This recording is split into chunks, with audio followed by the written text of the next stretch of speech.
एक ही समस्या रहता है, एक ही बहाना रहता है कि भौतिक कार्य के साथ हम भक्ति कैसे करें, कि हम भौतिक संसार में हम फंसे हुए हैं, हमारे पास टाइम नहीं होता है करने को। सब कुछ कर सकते हैं हम।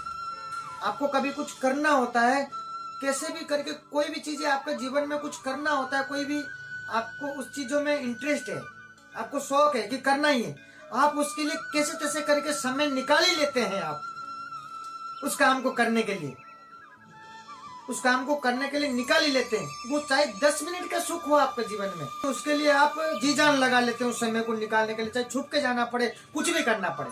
लेकिन जहां हमारी जीवन में भक्ति की बात आती है, तो हम सभी यही प्रश्न होता है हमारे सभी के साथ कि हम इतना समस्या के अंदर है, भौतिक संसार के अंदर है, हम कैसे समय निकालेंगे, कैसे कर पाएंगे, समय कहाँ है हमारे पास।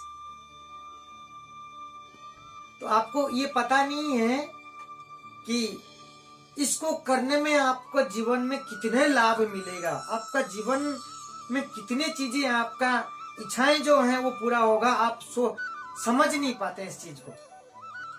आप हमेशा गलत रास्ता में भटकते हैं, जहां आपको रिजल्ट मिलना ही नहीं है, उस रास्ता में भागते हैं, कोशिश प्रयास करते हैं, परेशान होते हैं आप।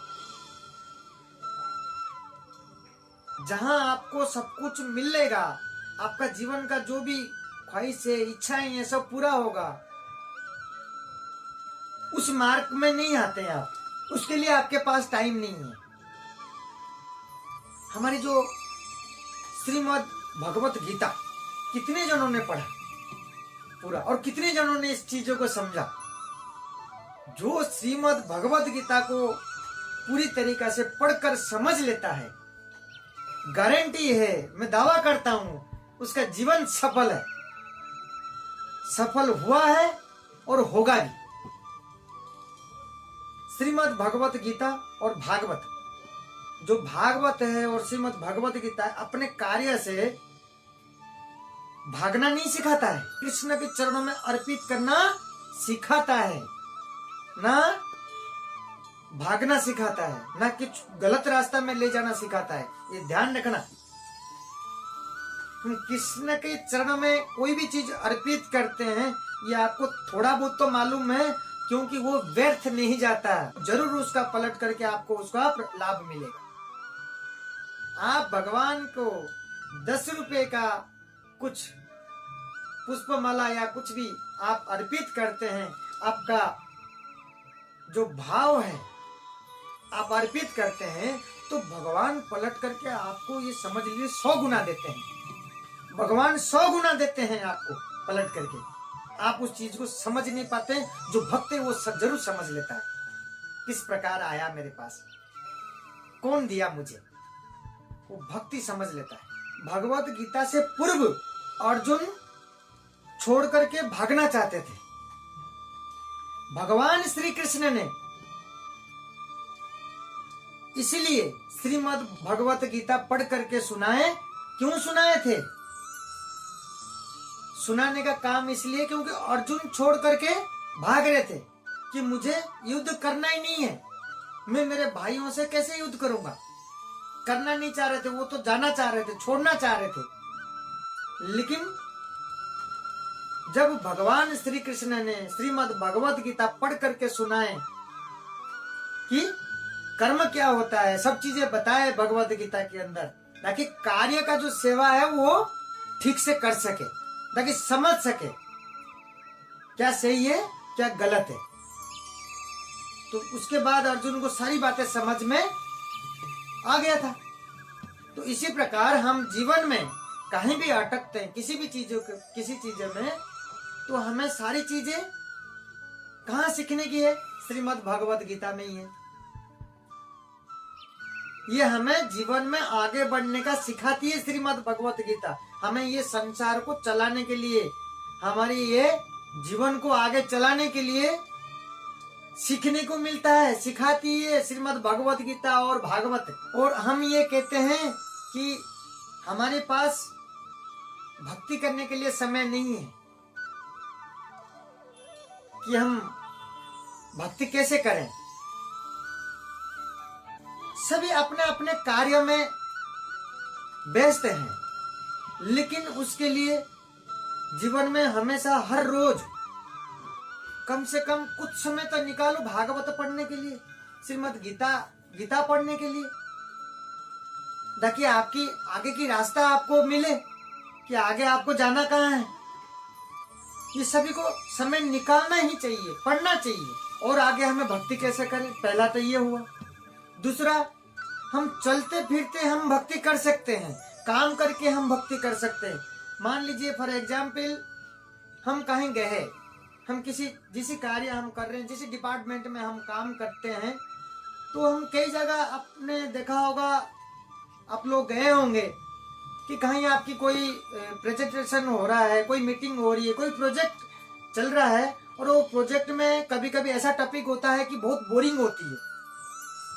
वो क्या कह रहे हैं, कई बार कई जनों को तो ये पता होता है कि आगे ये होने वाले, ये बताने वाले हैं, तो बैठे बैठे आप बहुत मतलब एकदम उठ के जा भी नहीं सकते और बहुत बोर महसूस कर रहे हैं, बहुत आप परेशान हो रहे हैं उस जगह पे बैठे बैठे, समय आपका खराब हो रहा है, उठ के जा भी नहीं सकते और बैठना पड़ेगा। मीटिंग में बैठे हो, हॉल के अंदर बैठे हैं आप, और कई जने समझना नहीं चाहते, उस टाइम बहुत परेशान होकर के एकदम इरिटेट होते हैं, चिड़चिड़ हो जाते हैं कि यार कहाँ आ गया, क्या कर रहा हूं मैं।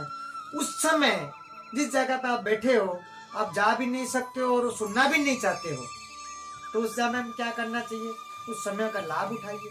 समय, देखो ध्यान रखना, समय हमारे जीवन के लिए बहुत बलवान है, बहुत इंपोर्टेंट है, तो उस समय को हमें वेस्ट नहीं करना चाहिए। उस समय में भगवान के नाम लीजिए, भगवान के जो महामंत्र है नाम लीजिए,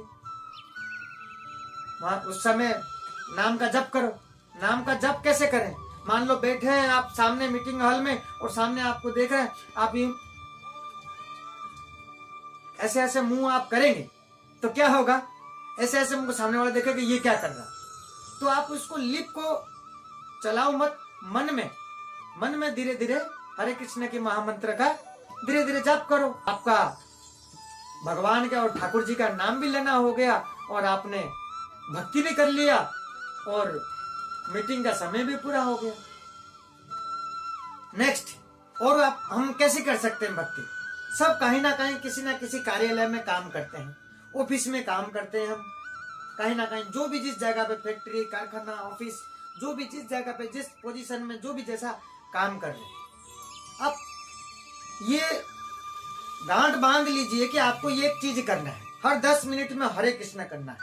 आपको शर्म किस बात की है, आपसे कोई भी मिलता है दिन में, हरे कृष्ण प्रभु जी, हरे कृष्ण माता जी, हर किसी को करो ना, मना कोई करा क्या। वो सामने वाला मान लो और कुछ गुड मॉर्निंग करता है और कुछ शब्द कह करके आपको स्वागत कोई भी करता है, तो आप अपना एक मेंटेन करके रखें, आप अपने तरफ से हरे कृष्ण बोलो। सभी को मिलते समय, जाते टाइम, आप हाथ मिलाते टाइम हाय हेलो करते हैं, आप हरे कृष्ण करो ना। उस समय में सामने वाला आज नहीं कल नहीं, 1-2 बार आपको हंसी मजाक करेगा, 1-2 बार कुछ उल्टा सीधा बोलेगा, लेकिन आप भक्त हो, आप तो समझते हो, आप चुप रहो। आने वाले दिनों में आपको देखते ही 100% गारंटी है, वो आपको देखते ही सामने वाला आपको आकर के आगे बढ़ के हरे कृष्णा कह करके आपको स्वागत करेगा। तो एक ये गांठ बांध लो, किसी से मिलो। और आगे चलते नेक्स्ट, और कैसे आप भक्ति कर सकते हैं। तो हर 10 मिनट में आप गांठ बांध लीजिए कि मोबाइल पे अलार्म लगा लीजिए, या गाड़ी के अंदर आजकल वॉच में भी अलार्म आने लग गया, तो उसमें लगा दीजिए। हर 10 मिनट में आप आदत डालो कि हरे कृष्ण बोलना है, हर 10 मिनट में हरे कृष्ण बोलना। तो 1 घंटे में कितने बार हुआ, 1 घंटे में कितने बार हुआ, 6 बार हो जाते हैं। तो 1 घंटे में 6 बार आप बोल देते हो। आप सोचिए, मान लो जहां पे आप 8 घंटे आप नौकरी कर रहे हैं, 8 घंटे आप कार्यालय में, तो कितने बार हो जाता है, यही कितने बार यही हो जाएंगे। तो ये क्या है, ये भक्ति है, यही तो भक्ति होता है। तो इससे क्या हुआ, हमें ठाकुर जी के एक तो क्या है निकट होने का, ठाकुर जी के करीब होने का एक तो ये क्या है कि मार्ग होता है, और दूसरा हम नाम लेते हैं तो इससे ठाकुर जी क्या होते हैं, प्रसन्न रहते हैं हमारे ऊपर, ताकि हमारे कार्य भी हम सही करते रहेंगे, गलत भी नहीं होगा। जरूर ठाकुर जी के पास तक पहुंचती है कि मेरे ये मेरे ये भक्त नाम ले रहा मेरे। तो इससे क्या होते हैं ठाकुर जी, एक तो ठाकुर जी प्रसन्न होते हैं, प्रसन्न हो जाते हैं हमारे ऊपर और खुश होते हैं। और भगवान श्री कृष्ण उन्हीं के ऊपर ज्यादा खुश होते हैं जो ठाकुर जी के, जो भगवान के जो प्रचारक होते हैं, जो प्रचार करते हैं ठाकुर जी का नाम का, ठाकुर जी का जो प्रचार करते हैं, ठाकुर जी के बारे में जो बोल बोल करके जो प्रचार करने जाते हैं, प्रचार करते हैं, वो सबसे प्रिय है। भगवान श्री कृष्ण के वो भक्त सबसे प्रिय होते हैं। तो इस प्रकार हम नियम बनाते हैं तो हम भौतिक कार्य के साथ साथ हम भक्ति कर सकते हैं।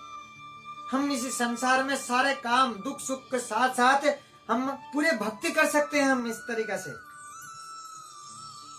तो आपको इसके लिए कोई समय निकालना पड़ा? समय निकालना नहीं पड़ा, कार्य के साथ साथ आप कर सकते हैं। और आपको धीरे धीरे आगे आप ऐसा करते रहेंगे, एक दो बार आपका मन हटेगा, मन लगेगा नहीं, भूल जाएंगे, लेकिन इसको पकड़ रखना होगा। आपका एक सर्किल ऐसा बन जाएगा धीरे धीरे। आप जब हरे कृष्ण बोलना चालू करेंगे, कोई गुड मॉर्निंग कुछ मत करो, किसी को कुछ बोलने की जरूरत नहीं है, सिर्फ हमारे को ठाकुर जी के नाम लेनी है। हरे कृष्ण बोल दीजिए, राम राम बोल दीजिए, राधे राधे कर दीजिए, जय श्री राधे बोलिए। एक शब्द जो भी आपको प्रिय है, भगवान के नाम है सब, तो वो नाम आप बोलते रहिए। और जो भी मिलता है आपसे उसको भी मिल करके ऐसे बोलिए आप।